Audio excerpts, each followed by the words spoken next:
once was a jolly swag, camped by the billabong, under the shade of a coolabah tree.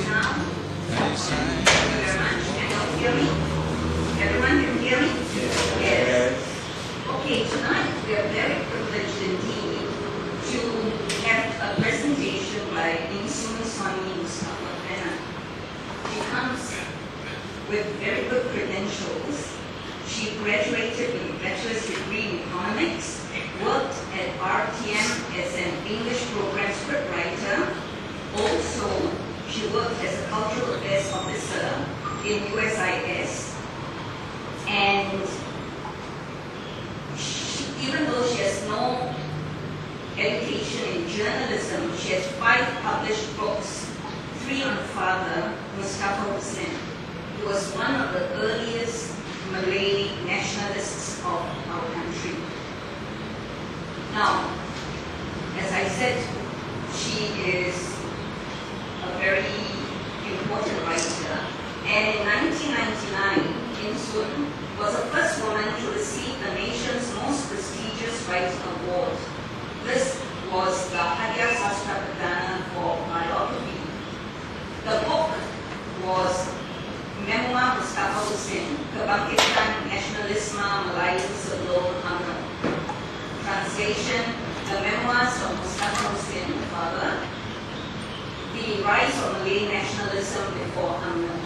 So it's a very important book, and there is a book, copies of the book will be sold at the end of the talk. Now, another book which is specifically at Mustapha Hussain is Perjuang Nasionalisme Melayu, which is a champion of Malay nationalism. And for this, Insun was one of the 5 winners for ESO Gapina biography writing competition. So, as I said, we are in for a very special treat, and I give the floor over to Insun. Let's give her a big hand.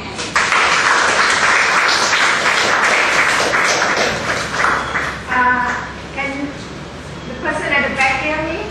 Okay, good. I'd like to welcome all of you. I know some of you, Joe, Audrey, and Daniel is not here, Rupert, Colin.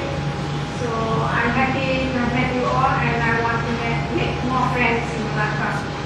Because we live here some parts of the year, and another part of the year we live in Finland, and another part of the year we live in Perak.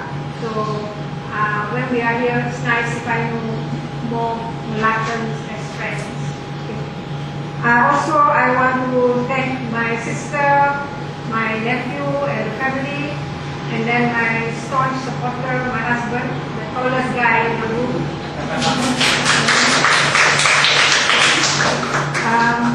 And Fahmi Reza, who's not here, for designing the poster. And I want to say that what I talk tonight is not about mining per se. It's not like the technical part of mining, but I'm going to talk about Jack Fenner, who's my grandfather, my maternal grandfather, but I talk about him as a miner, as a father, as a member of the community. So that will be my focus. Okay. This poster was done by Fahmi Reza, as I mentioned. And he has chosen this photo out of many that I put for him. So it looks like a rope there, but, but it's an interesting picture, you know. Next. Okay, I start with my very rich family heritage. I'm very proud that I come from such a family. My father, Mustapha Hussain, on the left, he comes from a line of nakodas, which means they are trader captains. And they used to fly from Batubara to the west coast of Malaya. But in 1850 something, because of tin, the trading of tin and the need for more transportation made them migrate here. So I have the graves of my ancestors from about 100 years back in Malaya. So he comes from this long line of nakodas from Batubara, but before that they were all from the Minangkabau Malay Sultanate in Sumatra. And then on the right is my mother. My mother's birth name was Dorothy Ida Fenner because her mother, a Chinese Hakka lady, was married to an Australian man, Fenner, and but at the age of 6, this Fenner father passed away. So my grandmother remarried a Malay man, Haji Abdul Hamid, who converted the entire family. So my mother was born Dorothy Ida Fenner, then at the age of 10 changed her name, and then married my father. So she was very much, although she was not born a Malay, but her lifestyle was very much Malay. Next please. Okay, this is my mother's mother, Chuni. She had a Hakka father and a Hokkien mother. Her father was the owner of the best hardware store in Kampung near Taipei, which was then the Mecca of tin, and it was tin that built Taipei town. Later, when she remarried, her name changed to Sheikh binti Abdullah. On the right is my grandfather, Jack Fenner. His real name is John William Henry Fenner, but in Malaya at that time and in Australia, he was known as Jack. But I was told by my relatives that in Australia, a lot of Johns are known as Jack.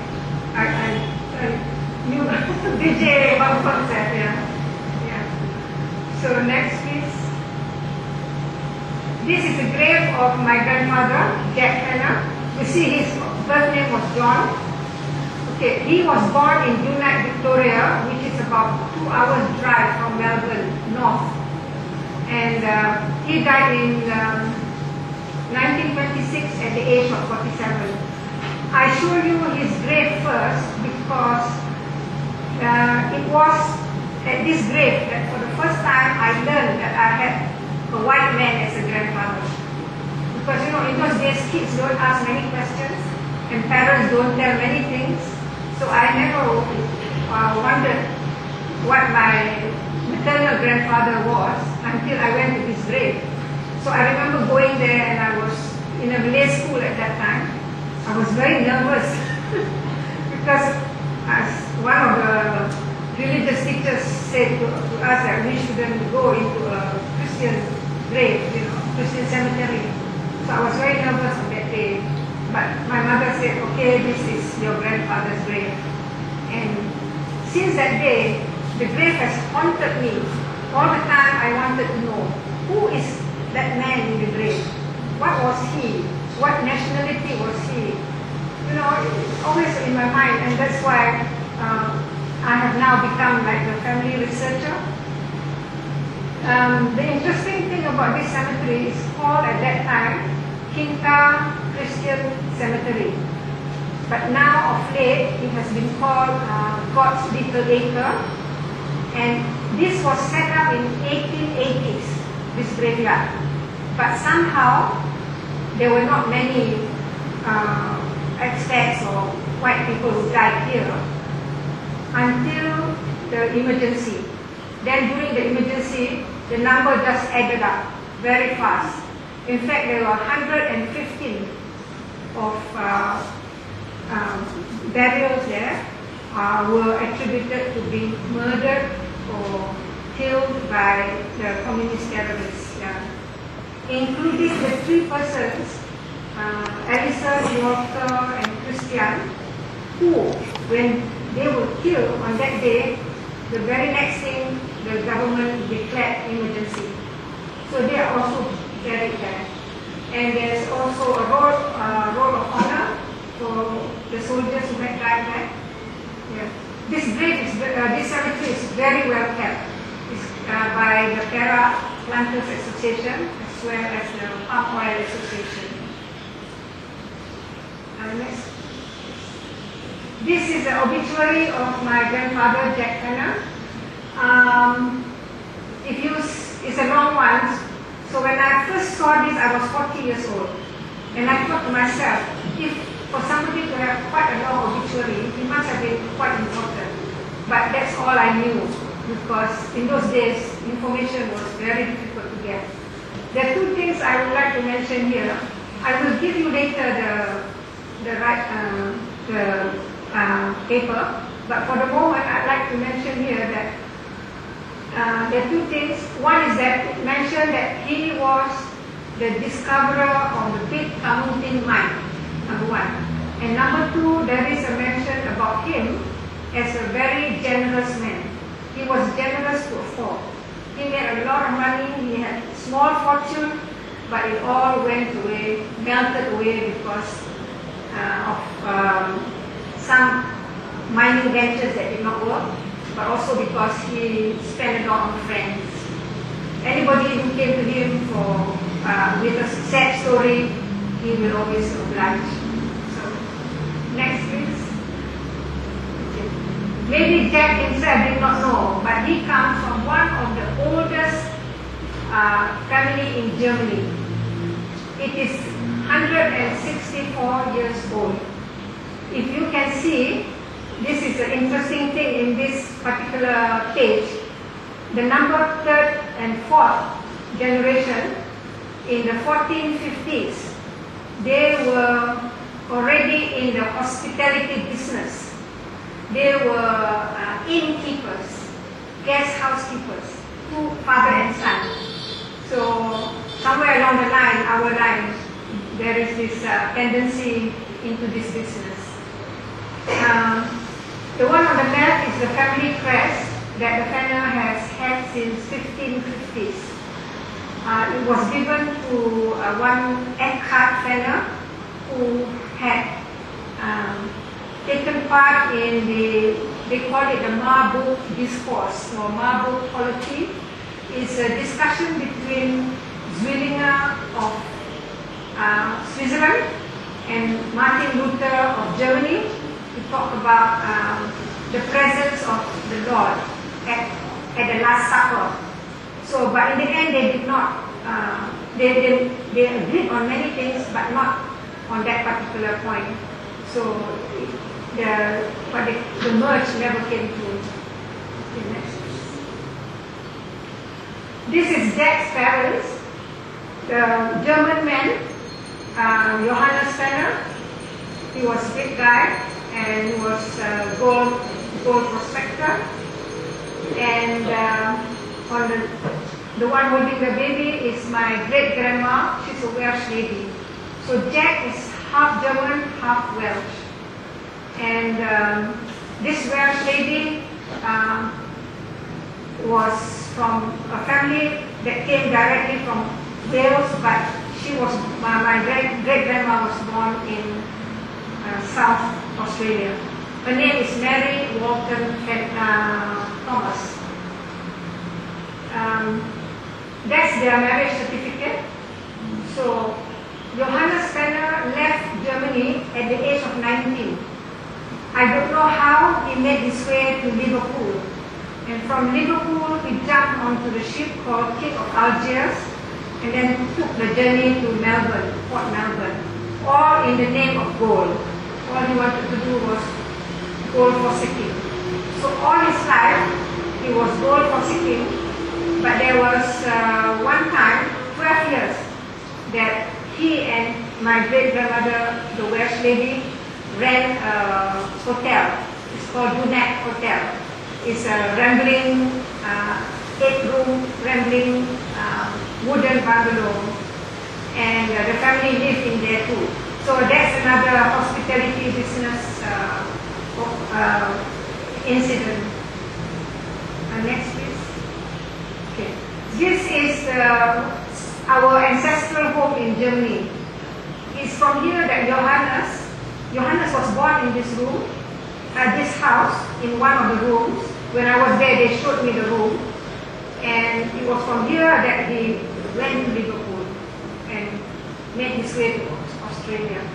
Of course, he never made it big in gold, but while he was running the Juliet Hotel, the hotel got burned in a fire, so they had to take another profession. So they took turkey breeding. So they were breeding turkey free range. So in the evenings, the sons will have to go to the railway line and retrieve the turkeys because the train was about to come.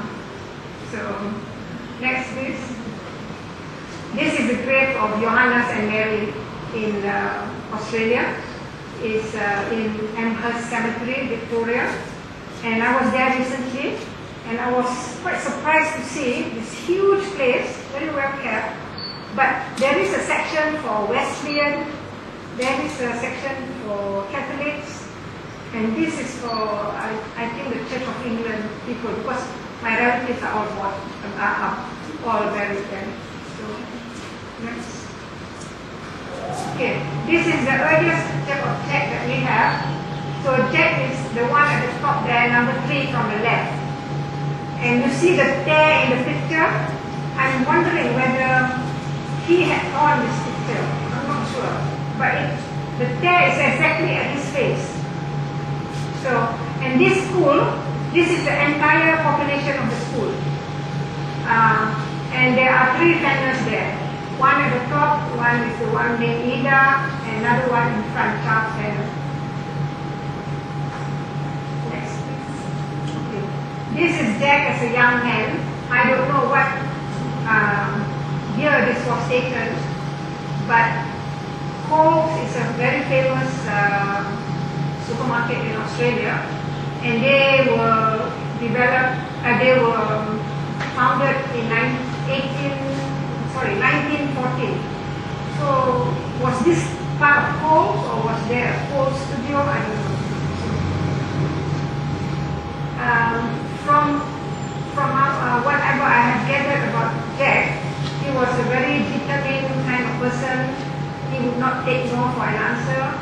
He must have things done by yesterday, and a bit temperamental, maybe very temperamental.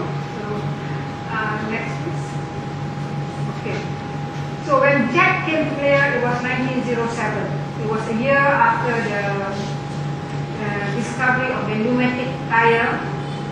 So there was a lot of money in the air, and he came and he saw that the whole of Larut area, almost every red inch has been mined. It was so easy to mine then that you need only go 12 feet and you already find tin.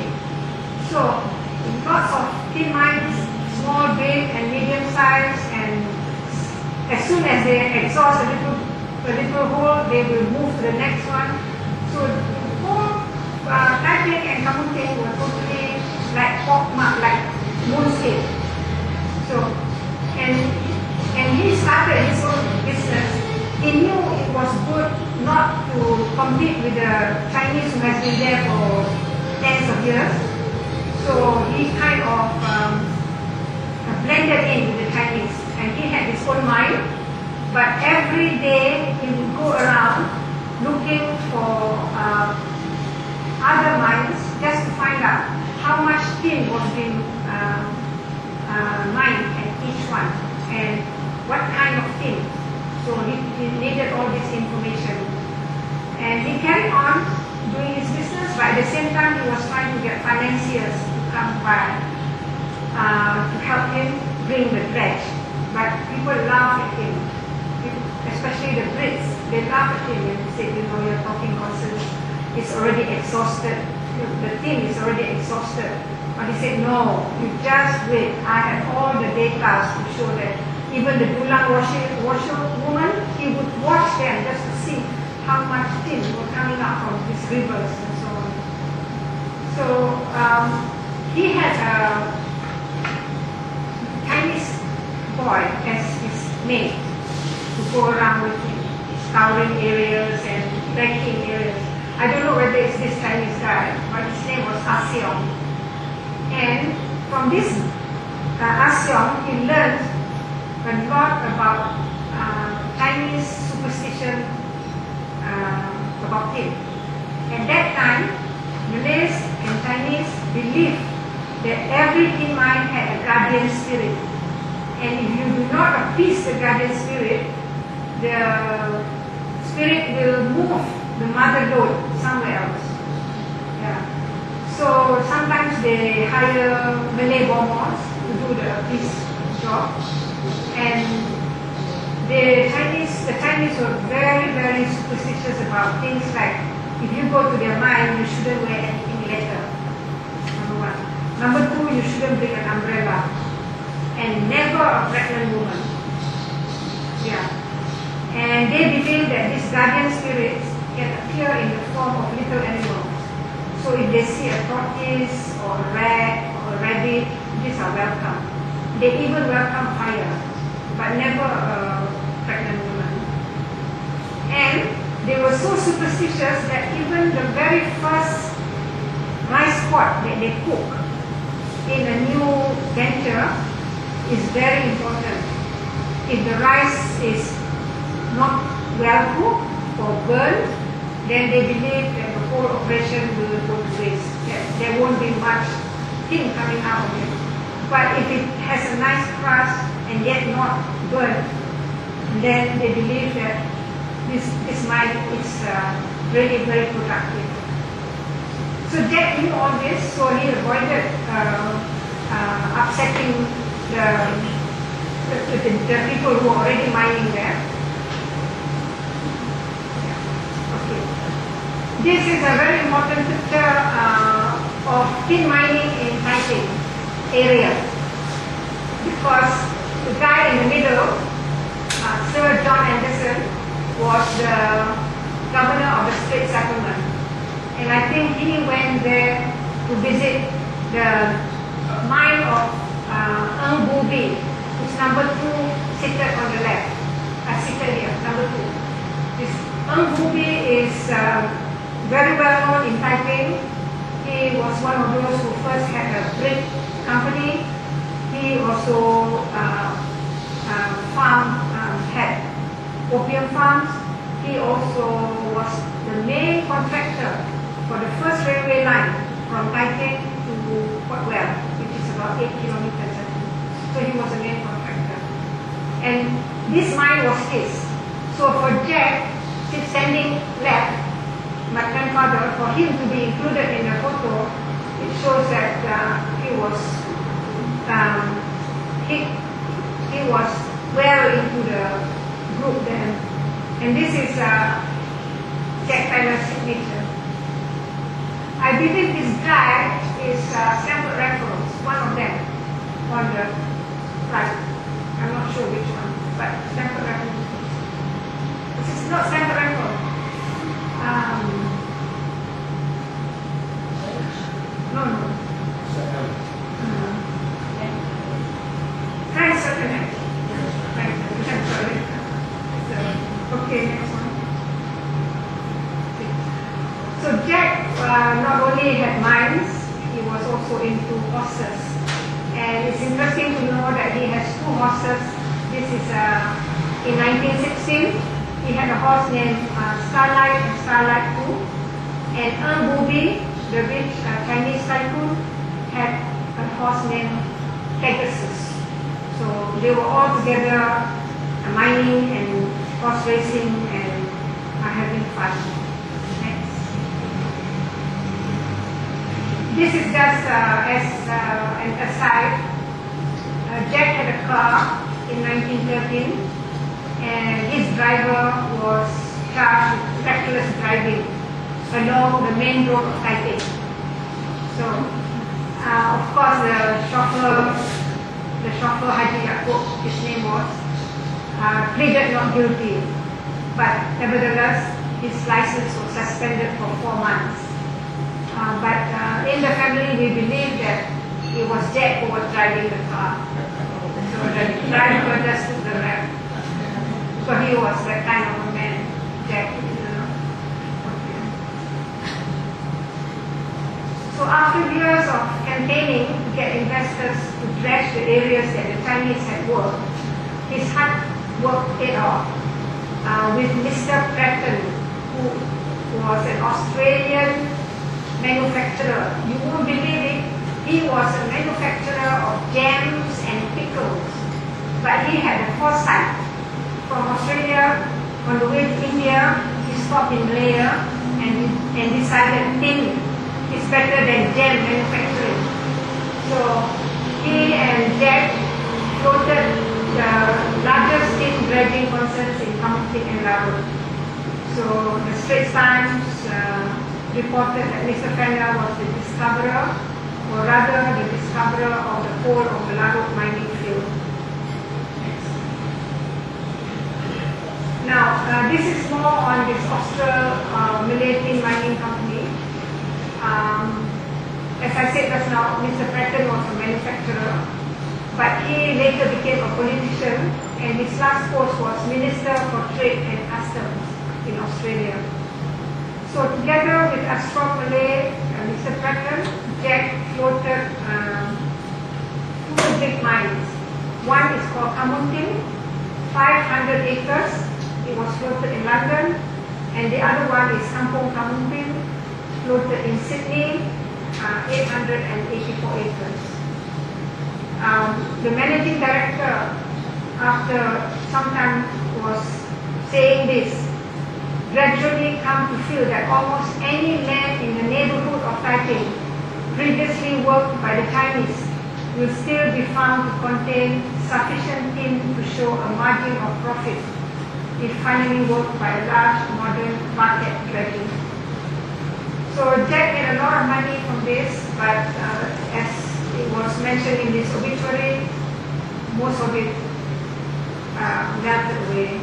Not only to friends, he was a big spender, and before coming to Malaya, he was leading a team to cut a pass in the King Leopold Pass up in the northern part of Western Australia. So he was making a lot of money, but he was lighting his cigar with the palm notes. So that's that. And on top of that, he was always buying the whole bar, drinks, and so. Next. Okay. This is one of the two maps that I have that belong to Jack. It's over 100 years old. This shows Taipei and Kamunting that has been flanked by all the tin mines that has been developed there. So you have Kampung Kamunting, you have Kamunting tin mines, you have Tekka tin mines, you have North Kamunting mines, you have Asam Kumbang mine, Pokok Asam mine, Tupai mine, a lot of mines. Only leaving this, they only leave the part where people live. That's not disturbed. The rest have all been mined. So at one time I was very upset about this, but now I realize my grandfather was one of the culprits, maybe major culprits. So next.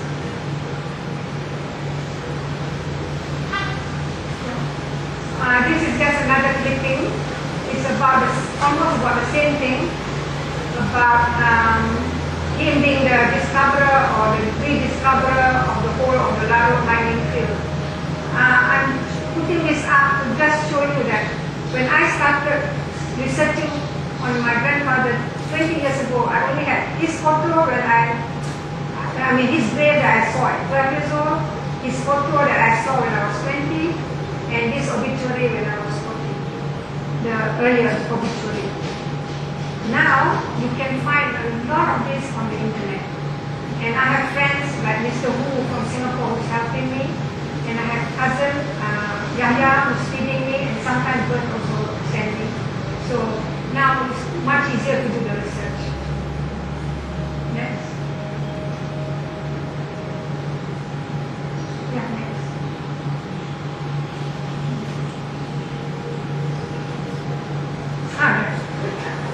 Okay, this is mine. You see Jack at the bottom corner? There's a man Kaiteng hydraulic mine. It was 900 acres in size. So, and it flanked both sides of the Kaiteng town.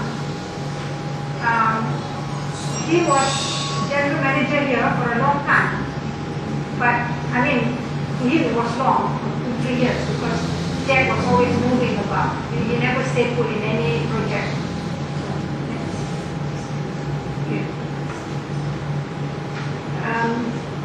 When he was general manager of this mine, which is over 900 acres, he was said to be slowly but surely transforming the area from a rocky wilderness into a veritable El Dorado.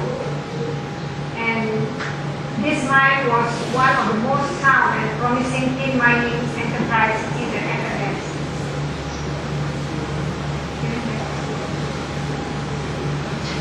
And when it was time to redo the whole Kaiteng hydraulic mine, to repipe it and change the structures, the wooden as well as the water pipes, Jack did it all by himself. Okay. Now we come to the part where Jack met my grandmother. So this is my grandmother when she was 19 and Jack was about 16 years older than her. And her father was the biggest hardware store owner in Kamuning, in Lorong Satu. And Jack did a lot of business with the father, and Jack was always there every day. So fell in love, and I never asked my grandma whether she loved her grandfather. One thing I forgot to ask, but you know, these are things only now when you think about it. Okay, this is the street where they met.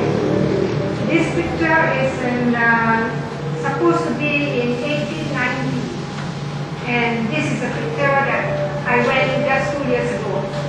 So that's a difference now. But you can see the hills behind. The hills are still the same. And you can buy it on local street. So it's, I bought it at $5 before, but now it's $6. 6 ringgit.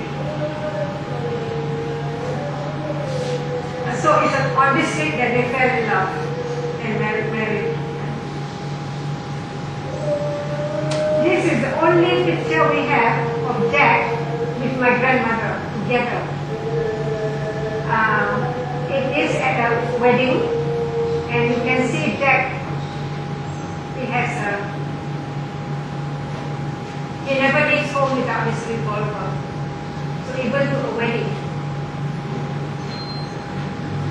And this locket that my grandma used is now in my custody. Okay. So Jack had always had a car, and this driver is always a Malay man, a Haji. And the guy next to him, when I enlarge his photo, then this guy has a goatee.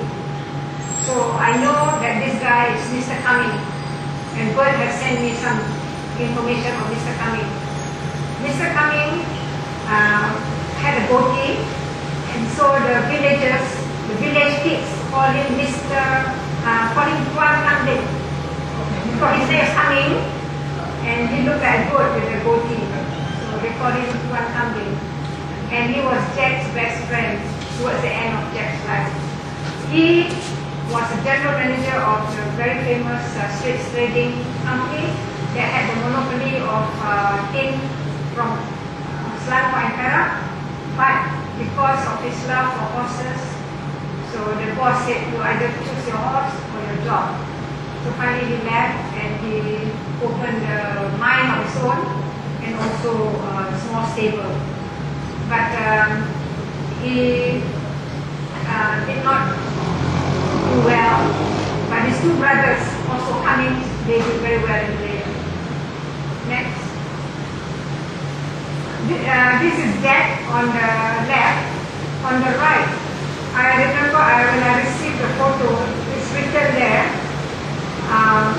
Van Reden, a very famous geologist. So I did a lot of Googling, and I found out that this Van Reden is Jan Johan Pannetje Van Reden from from Netherlands, and he was a geologist. He had climbed Mount Tambora, the volcanic island in Sumbawa. This Mount Tambora exploded in 1850, long before Krakatoa in 1884. Many people think that Krakatoa is the biggest explosion, but actually the biggest explosion ever recorded in history is this Mount Tambora in Sumbawa. So Van Reden had been up there 100 years later, which was 1915, and he wrote 2 books. So I find now on Genie, Genie, which is a website for families, I find articles on him, but there's no photo. So I'm just thinking maybe when in my free time, maybe I'll get his photo inserted into the Genie family page. Next. Okay, this is Jack in his working outfit.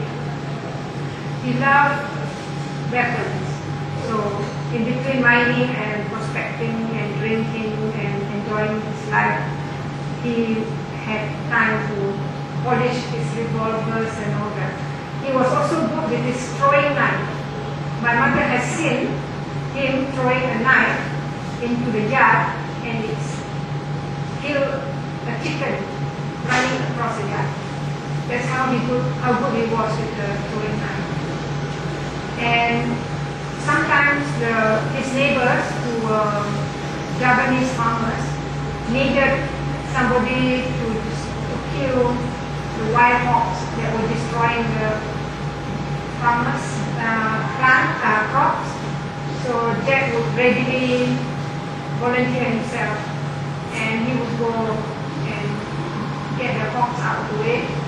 My grandmother will be following him, carrying his weapons. So that's Wild Jack. Okay, this house, this picture is of his last house.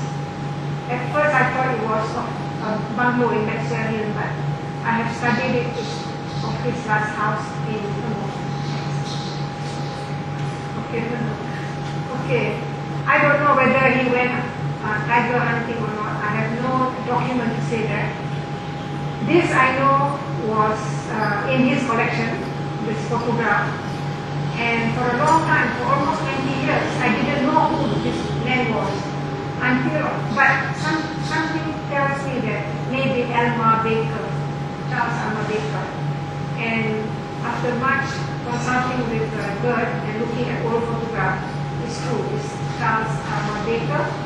He built a nice bungalow in Batu Gajah, but it was left unattended for a long time, and somebody uprooted it and moved it to Terengganu, and now it's a beautiful bungalow.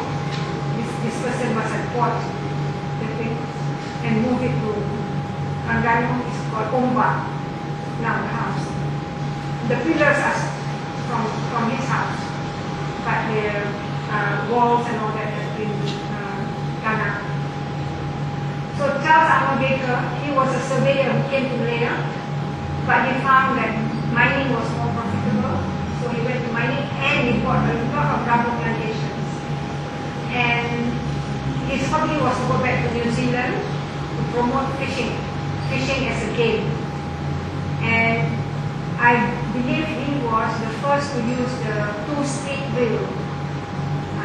So I don't know what that means. Fishermen will know. Okay, and next please. Okay. So these are all Jack's children. Number 1 is Jack and Rose Fenner. Number 2 is Maggie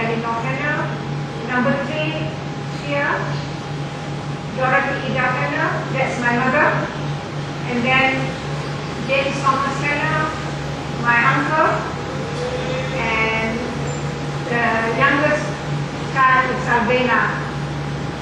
Albena died very early in life. She was said to have had plant poisoning. But of late I learned that they said she went for a swim in a pond and then she came out with all her body turning blue. So I'm not sure what was it was. But anyway, this is my mother when she was in school before her father died. Next. This is a house where the last house that Jack lived in. He built it for my grandmother, Julie. If you notice, there's a chimney at the top there. And that chimney is made from zinc, I think. It's not bricks. And somebody told me the design is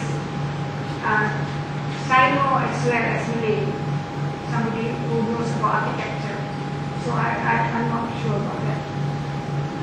It's in this house that I have most of the stories about Jack as a father and as a family man. Because my mother remembers this situation very well. As a father, he was very strict, strong, disciplinarian. Meal time is very regimented. You sit down and you finish certain time. If not, you don't get up, you know. And every end of the week, children will line up and then he will feed them with castor oil, 1 spoonful each every weekend. And he didn't want them, he wanted them to be strong. So if it is thunderstorm and rain and lightning, he would make the kids sprint, compete with each other, and he will reward the winner. So to him, that's the way of making, his way of making kids up. And then at night, the house is a bit away from the main door, main gate. And although he has a Punjabi guy who run the gate, he would make the children go out at night to close the gate. So the children, when they first went, they were almost peeing in their pants because it's so dark and every sound was terrifying. But after some time, they got used to the dark. So he said, that's how you be strong.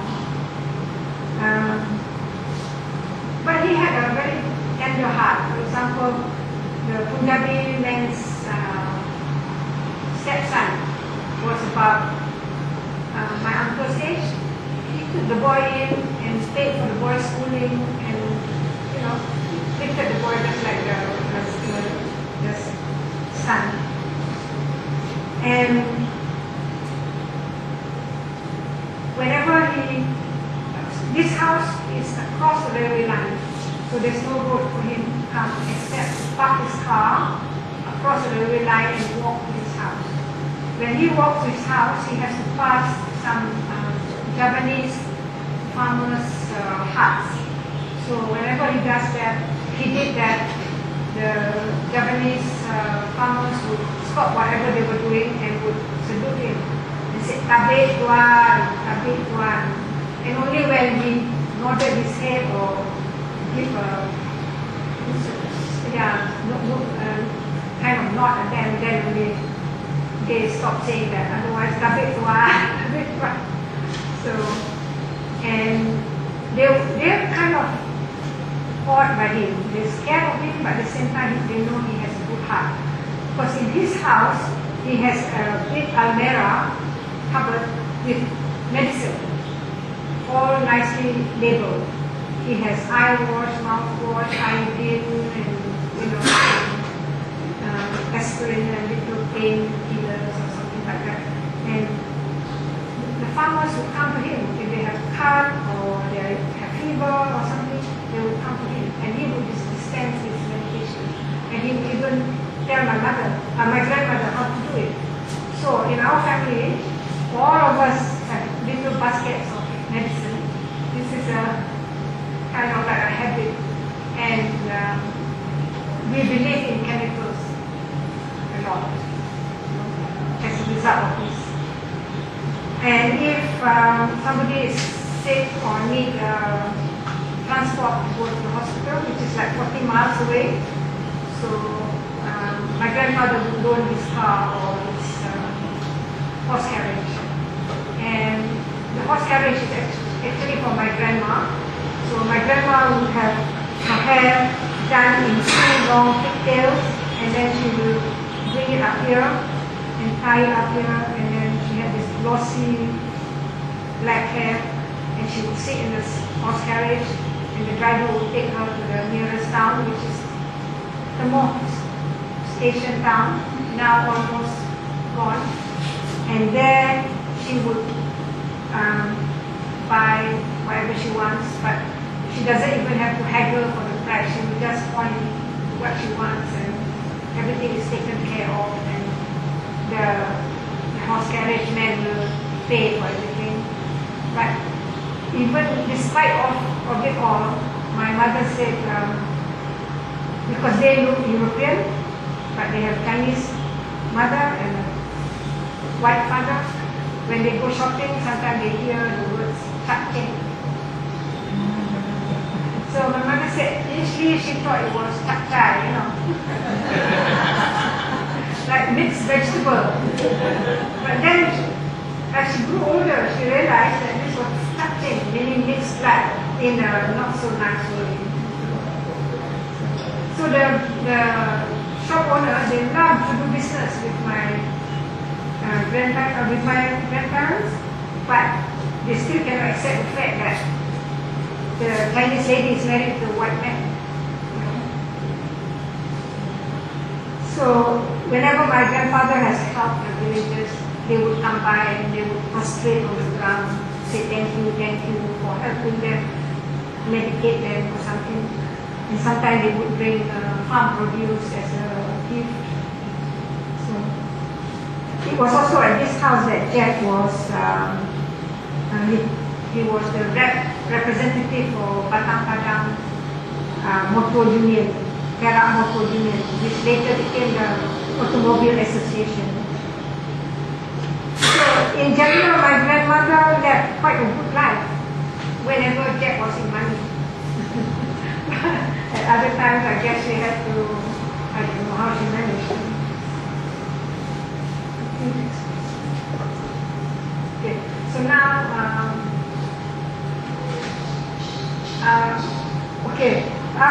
after that house, from that house, Jack was taken to hospital because apparently while he was prospecting for tin, a mosquito or a gnat had bitten him on the chin and became septic, and even an operation at the Batu Gajah hospital could not cure him, so he died in the Batu Gajah hospital. And then Batu Gajah, if you go to Batu Gajah, it's very interesting heritage town. You see the hospital, you see the mortuary, then you see the Church of England, then you see the burial ground. It's in that order. So you just move from one building to the next, and then you're buried. So Jack was buried there. Okay. Now what happened to the 5 children? The eldest, this one was only 10 years old. So they had to, my grandmother had a house overhead, had a small rubber smallholding, but she had to cut the rubber herself, and the children had to help her. After some time, cutting was no longer profitable, so she took up sewing. So from a man besar with a horse carriage at her disposal, she turned out to be a village seamstress, and she charged 60 cents a piece for baju kebaya. That's how she raised the children until a few years later she met this villager who also know the family, married her, and whole family converted. So the first son, his name was Jack Andrew Fenner, but after conversion he became Abdul Aziz Fenner. And he had to find his own way in life. So he was only 10 when the father died. So he took up strict magician, like a magician, and performed in Malay bangsawans. And then he worked for William Jacks, which was a British company that supplied items to Perak Hydro Power Station. And then he worked as an electrical engineer in dredges in Bidor, Sungai, Rono, Ampang. Okay, Jack is multilingual. He could speak Chinese, Tamil, Punjabi, and various dialects of Chinese. And so his last job was on a dredge, and his son also worked partly in the dredge. So three generations, Jack Ambrose, and Yahya worked on some kind of dredge. Next. Okay. So, that's my Auntie Mariam, and that's her husband. There's a nice story about this. My step-grandfather suddenly ended with two beautiful young stepdaughters. So he became very protective. Won't let the girls go out except with chaperones, and only to certain areas where he approved. But this inspector of police, he was on his motorbike, doing his thing in the village. Suddenly he saw this young beautiful girl walking from the house to the outdoor bathroom, and he fell in love with her at first sight and married her. She was 13. He was 10 years her senior. And my auntie, who had the cab rubber and had very difficult life, suddenly became wife to a police inspector, so it was a good life. And he rose very quickly in his career. He was the first local man to be the Deputy Inspector General of Police, Muhammad bin Sharif. And he served under another Fenner, Translate Clock Fenner. And so many people were asking us, are you related to Translate Clock Fenner? Because when Translate Clock Fenner was the Chief Inspector, what do you call IGP, Inspector General of Police, his number 2 was married to a Fenner too, but we are not related. Clock Fenner is a Fenner from England, we are from Germany. Okay, next. Okay, that's my mother. And my mother and my father. You see, the police inspector and my father were friends. So my father went to the house after the inspector got married. So he said, oh, where did you find such a beautiful wife? So the inspector said, well, that village, the Moor village. If you want, there's another one, the sister. So my father said, oh, is that so? But the sister is only 12 years old and still in school. So my father was at that time agricultural assistant for Batam Padang. So it was part of his job to go to schools to lecture on vegetable farming. So he said, oh, this is a good way to see this young girl, you know. So the next day he made his way to the school and called the principal to have all the students seated on the grass in front of him, and he taught them about vegetable farming. But all the time he was scanning the group to see if my mother was there, and my mother was there. And my mother was the first one to raise her arm to answer his question. So my father also fell in love with her. But she was 12, my father was 22. So she hasn't reached puberty. In those days, Malay girls, as soon as they reach puberty, is considered as marriageable status. So they had to give her time to reach her puberty. So she was 14 when she got married.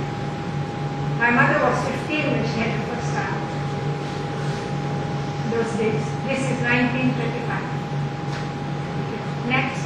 Sorry. This picture was taken on the day that my father received this medal from the Perak State. It was for AMP, from the name of Perak Crown,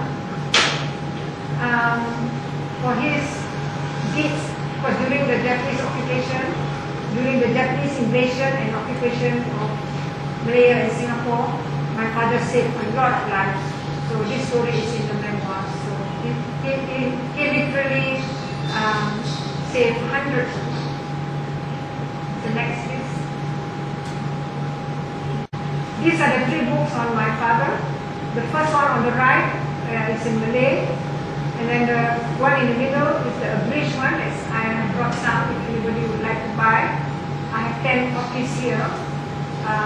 I'm selling at half price because it's the last 10 copies. And this little book is what I wrote as a daughter, observing my father as a politician and as a nationalist. Next please. Okay, this, I just like to put this for bird.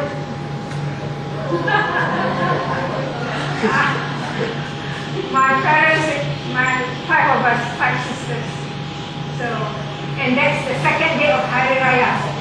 So you see how different we were dressed at that time. Najika, my sister there, is the first one. And I'm here. Okay, next. This is Jack's younger son, James Thomas Fenner. He married a Malay lady from Gopeng. So this is another thing. I have a lot of questions asking this. How come a Fenner Australian guy has all the descendants living in as Muslims and Malays, but all the Fenner children married Muslims and Malays? So that's how I think. He also worked in during the Japanese occupation. He worked for the Japanese. He was repairing small aeroplanes near Ipoh in Gopeng. So he was a technician from trade school. And then he also worked for William Jacks. And then in some mines, the Moh mines, Osborne and Chapel, Hong Kong, Tin in Puchong, Petaling, Tin. And then he joined the electricity board when it was just EB, electricity board. And then it became CEB, Central Electricity Board. And then it became LLN. So he worked for all these 3 organizations and retired as a top grid technician. Okay, next. This is a little one that I mentioned that died very young. Not sure whether it's plant poisoning or bitten by a snake or something while swimming. I don't know for sure. Next. Now, 70 years after Jack had died, 70 years after Jack had died, I and my cousin Sophia Fenner, we started researching. And we started with a grave and the obituary and then some newspaper cuttings and all that. And we found our family in Australia. And then we found our family in Germany. So, 70 years after Jack had died, we suddenly came to know that he has another family. Before he came to Malaya, he was already married to an Australian lady, Hilda Marico, and had 3 children. The irony is that the eldest daughter is named Dolly, and my mother, back in Malaysia, also has the nickname Dolly. So Jack had a Dolly daughter in Australia and a Dolly daughter in Malaya. Next. Now this is the first wife, the Australian lady. She came to Malaya and she stayed here on and off until the 3rd child. And then I think something happened to the marriage, she never came back. So while she was here, she and Jack and the children, they model for a company. Next. They model for postcards for a company.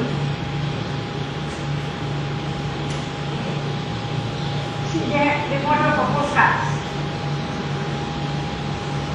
And you can also buy them on Donker Street. Okay. I was lucky to know this because his Australian wife had used the same postcard, one of them, to write to say that she was far away and Dad was far away. Otherwise, I wouldn't have known. Next. This is the only handwriting that I have of Dad. It's written to his daughter in Australia. It's quite sad letter. He said that he had just come back from Burma, China, and the Shan states. So he was always traveling. And he said that the next trip may be to London to his office.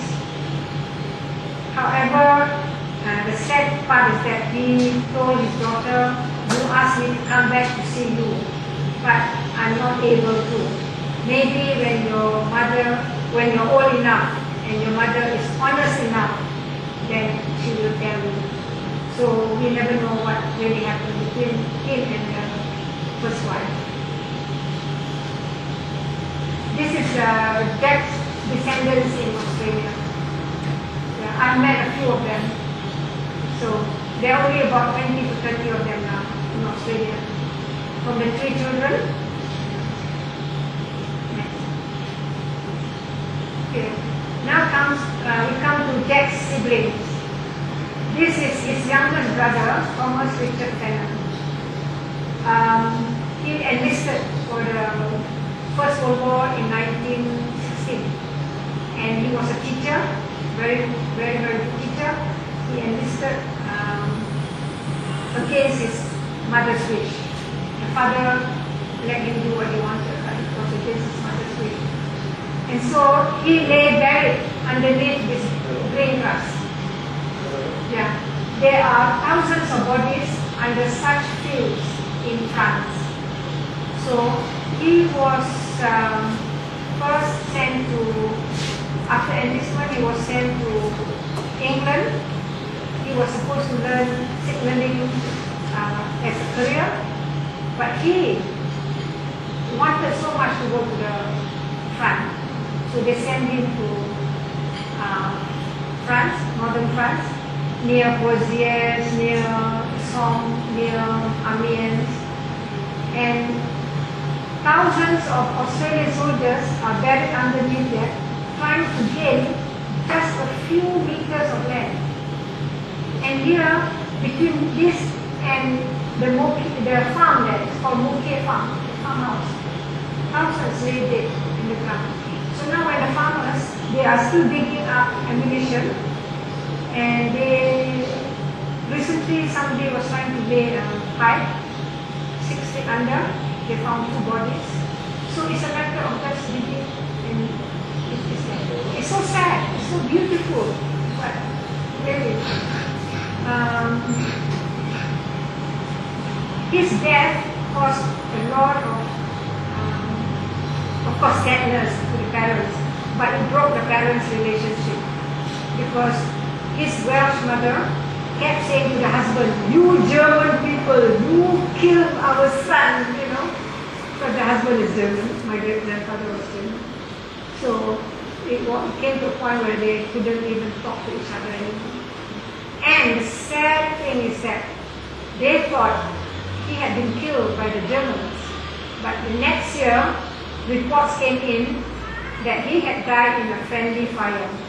It was an explosive, a light explosive that exploded in his trench, and he was buried alive. So that's a tragedy of war. Next, please. So here on the left bottom is his name again in a French memorial for the Australian Imperial Army. And top left is his name at the Australian War Memorial in Canberra.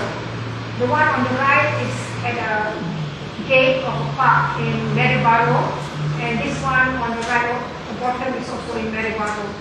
So So his name is X in 4 places. I haven't found any more. I don't know if there's any more. This is Jack's brother, younger brother, 5 years younger. And of course that's Jack's German father. This younger brother is everything that is not Jack.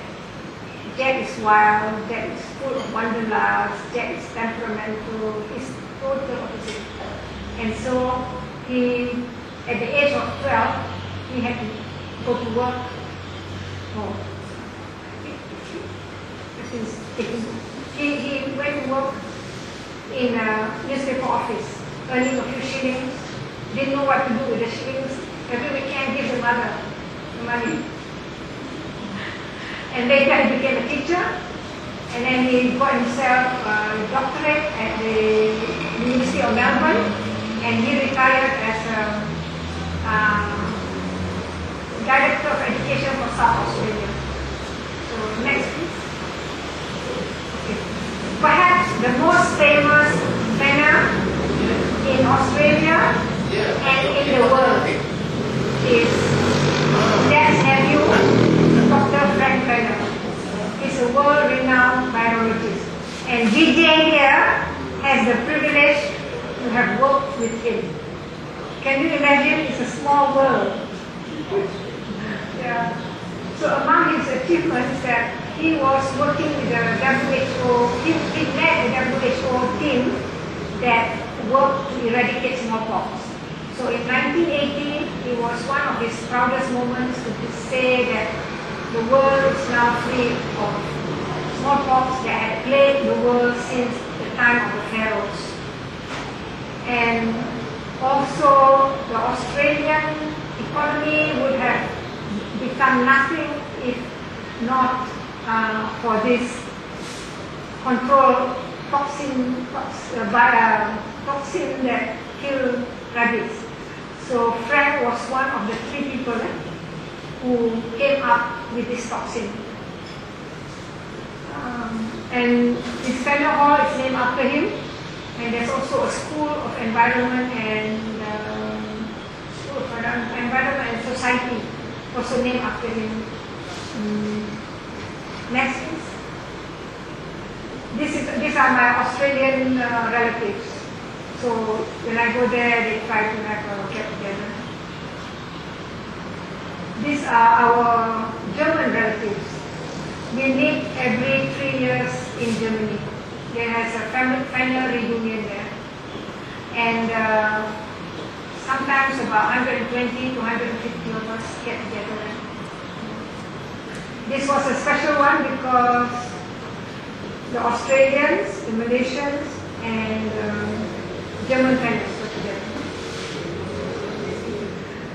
Just a picture of my grandma in her late age, just before she died, and my mother and sister, and the lady on second from right is my grandma's younger sister, but she didn't have any children, so we don't have any contact with her adopted daughter. Next. Okay. Now, 110 years after my grandma was born, we have a throwback. This is my sister's granddaughter, Aliana. She looks exactly like the great-great-grandma, 110 years later. Next. Next. Okay. And then another one. That's my uncle in Australia. We never met him, never knew him. He's passed away. And then my nephew.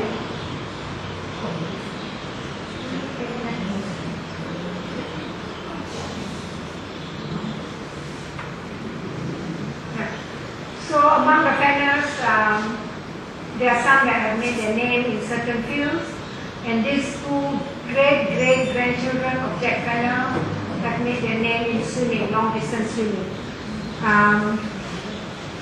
In 2006, the brother and sister crossed the Straits of Dinding, 9 kilometers in 4 hours, less than 4 hours. And in 2009, the older great-grandchild. When she was a bit older, she tried to do the English Channel, but after swimming 13 hours, the waves keep pushing her towards the Netherlands. So they had to pluck her out of the water. So, but in 2010, both of them crossed the Straits of Malacca, 61 kilometers in 23 hours. Can you imagine swimming for 23 hours? We are, even to read something for 23 hours, we cannot do it. This swimming.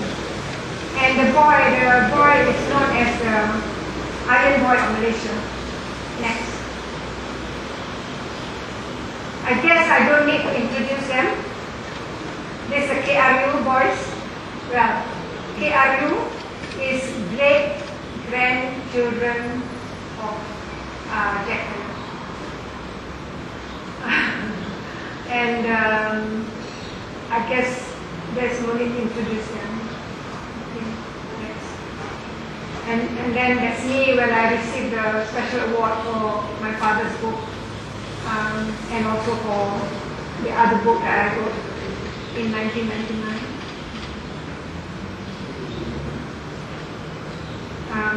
We arranged for a special Jack Fenner exhibition in Taipei at the First Galleria.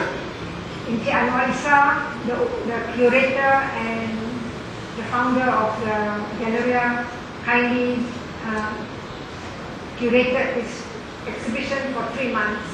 Yes. And these were 77 or so of the Fenner descendants.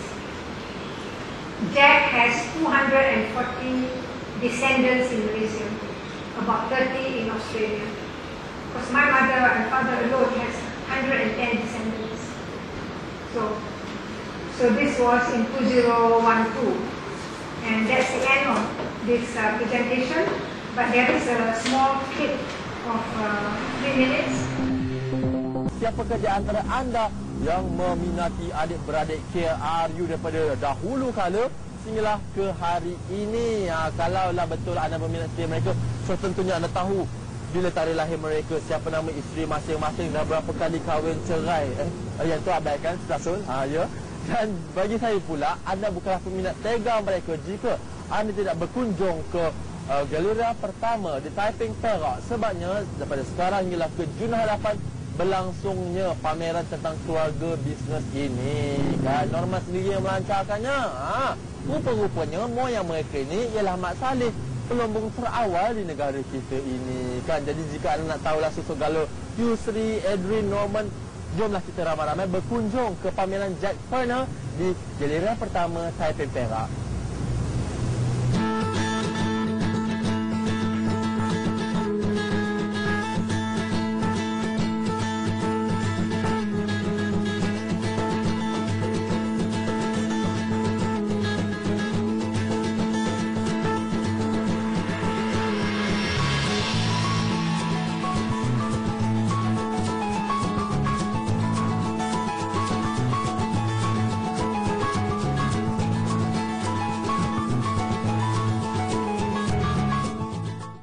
Dan saya rasa sungguh terharulah yang utama sekali, kerana saya sendiri pun kalau tak kerana anti Sony untuk mengumpulkan maklumat ni semua, kami semua pun dalam keadaan gelap gelita tentang sejarah kami sendiri. Tetapi apabila lebih mengenali Jack Fenner ni, lebih kita tahu bahawa dia seorang berwawasan. Dia banyak berjasa kepada negeri Perak ini, khususnya di Taipei, dan secara ironinya 105 tahun kemudian saya di sini, di tempat yang beliau pernah ada di sini, dan bersama-sama untuk meraihkan sumbangan beliau. Dan bagi saya sendiri, saya rasa ini salah satu perjuangan yang harus kita ambil dari konteks semangatnya, yang di mana beliau ada wawasan, ada impiannya sendiri, datang ke negeri orang, membuat sesuatu yang mungkin risiko yang begitu besar, tapi beliau berjaya dan tetap berusaha walaupun banyak cabaran. Jadi saya ambil iktibar daripada itu dalam konteks kehidupan saya sendiri, kehidupan harian saya dan juga adik-adik saya, dan dengan harapan dengan semangat yang sama kita boleh teruskan tradisi dan perjuangan Fenner ni. Dan kalau dulu Fenner bina empayanya sendiri, sekarang ni kita lihat KRU sendiri pun bina empayar juga. Jadi adakah itu mungkin keturunan punya sifat? Itu tak tahulah. Mungkin ada semangat pejuang dalam diri kami juga. Walaupun dia lebih kenali untuk pelumbungan biji timah, kami dalam bidang media dan hiburan, tapi saya rasa semangat tu yang sama. Untuk terus meneroka dan mencuba peluang-peluang baru, walaupun ada darah keturunan dari luar negara, tapi jiwa-jiwa Melayu tetap ada. Kami jiwa Melayu dan kita, saya rasa jiwa itu yang kita nak tunjukkan, dan dengan harapan semangat yang kita tunjukkan di sini juga akan menjadi inspirasi kepada generasi yang akan datang. Nampak agaknya mereka yang di luar sana mungkin yang meminati KRU sendiri dan juga suka tentang sejarah ini perlu datang melihat sendiri di first gallery ini tentang Fenner ini. Yalah, ramai yang tidak kenal asal-usul kami dari mana. Banyak yang tahu daripada, kalau ada pun daripada Gopeng, daripada Batu Gajah. Sebenarnya asal-usul mak saya pun daripada Taiping. Mungkin bagi para peminat yang mengenali KRU dan tahu tentang perjuangan KRU ini, ingin tahu sikit sebanyak latar belakang tentang keluarga kami, boleh datang ke sini. Dan pada masa yang sama untuk mengambil satu inspirasi baru lah tentang Fenner, tentang perjuangannya, dan kita berharap ini akan juga mendatangkan kejayaan kepada mereka semua.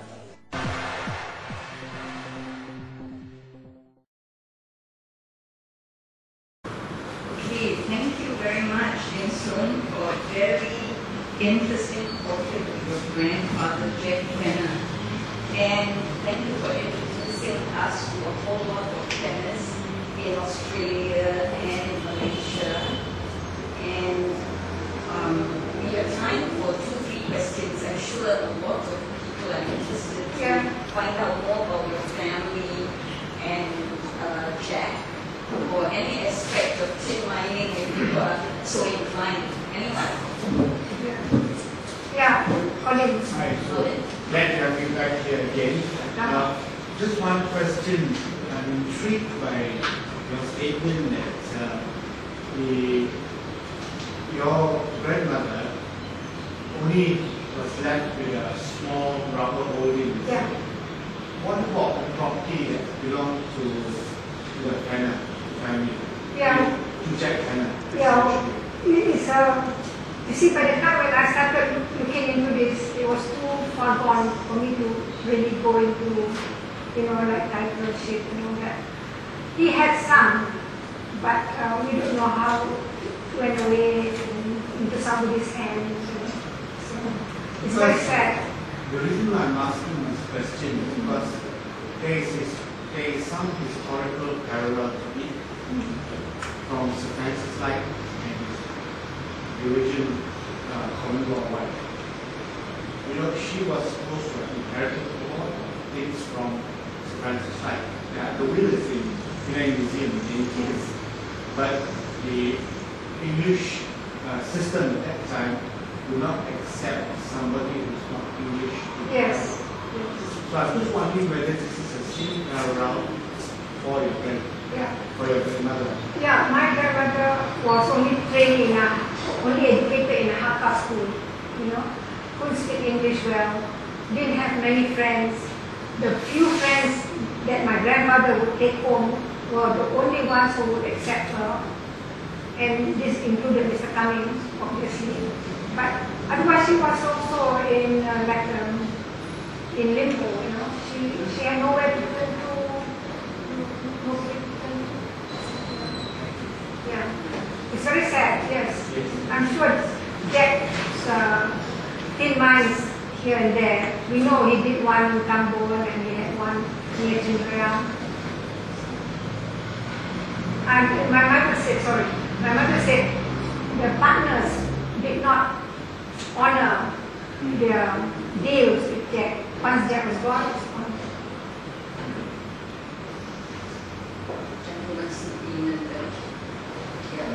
Okay, another question, if anyone would like to ask.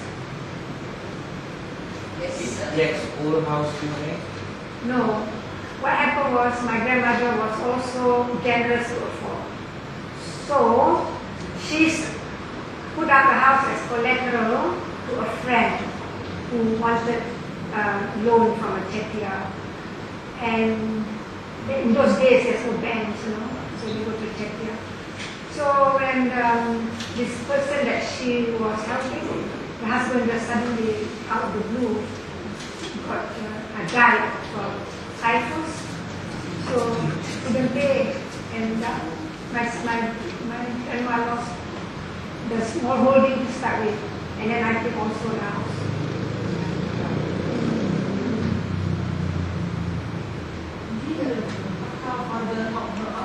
But the Hakka father must have been out of the picture for a long time, because she left Kamunting 1916, and this happened 1926, and in those days communication was so poor.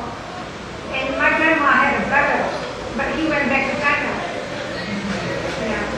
So only she and the younger sister stayed on here. No, he lost all touch. Because I don't speak the language, and I cannot write or read the language, so I'm not able to trace.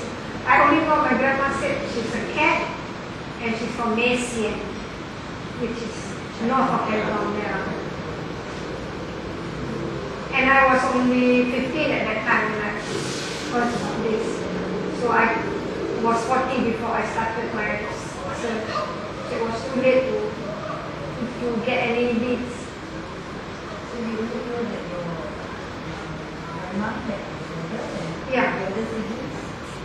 The mother had a brother who went back to China, and the sister who did not have kids, and the sister knew less than my grandma. Do you know the name of Only my grandma's name. My grandma's name is Ochini. because we got friends in the same, you know the earliest name. No, we don't know. But he owned the biggest hardware store in Kamunting.